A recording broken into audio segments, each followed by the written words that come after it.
దేవుని ప్రియులారా, కుట్ర బలమైనదా, ప్రార్థన బలమైనదా? ఏది రెండిట్లో బలమైనది?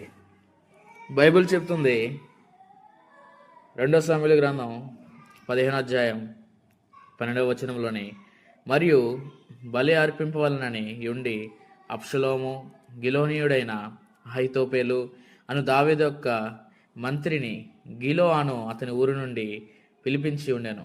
అబ్షలోము దగ్గరకు వచ్చిన జనము మరి ఎక్కువట చేత కుట్ర బహుబలమాయను అని రాయబడి ఉంది. దేవుని ప్రియులారా, ఇక్కడ కుట్ర బలమైందని రాయబడి ఉంది.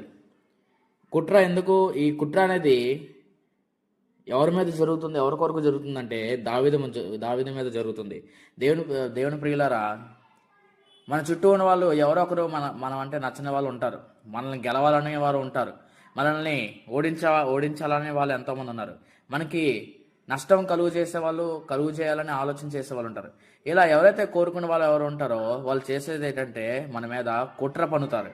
ఈ కుట్ర బలమవుటకు ఏదో ఒకటి చేస్తారు. ఈ కుట్రని బలపరచడానికి ఏదైనా మార్గాలు వెతుకుతారు. కానీ కుట్ర బలమైనది.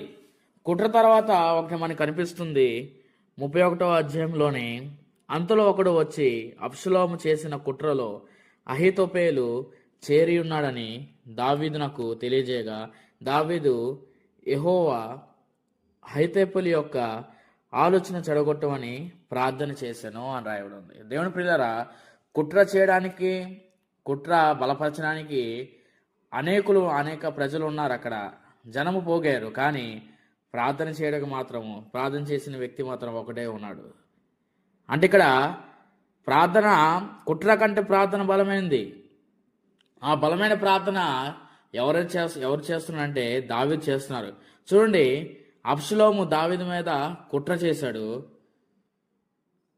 ఆ కుట్ర చెడగొట్టబడాలని దావీదు ప్రార్థన చేస్తున్నాడు. కాబట్టి పిల్లరా, ఇప్పుడు కుట్ర గెలిచిందా, ప్రార్థన గెలిచిందా? కుట్ర బలమైందని ఎంచబడిందా, ప్రార్థన బలమైనదిగా ఎంచబడిందా? మనం లేఖనాలు పరిశీలించినట్లయితే 17వ అధ్యాయం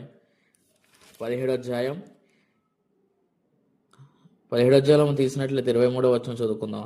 అహీతోపెలు అని చెప్పిన ఆలోచన జరగపోవట చూచి గాడిదకు గంత కట్టి ఎక్కి తన ఊరినున్న తన ఇంటికి పోయి తన ఇల్లు చక్కబెట్టుకొని ఊరేసుకొని చనిపోయాను. జనులు అతన్ని తండ్రి సమాధి యందు అతన్ని పాతిపెట్టిరి అని రాయబడింది. దేవుని ప్రియులారా, ఈ లెక్కన మనం చూసుకుంటే కుట్రలో చేరిన వ్యక్తి ఏమి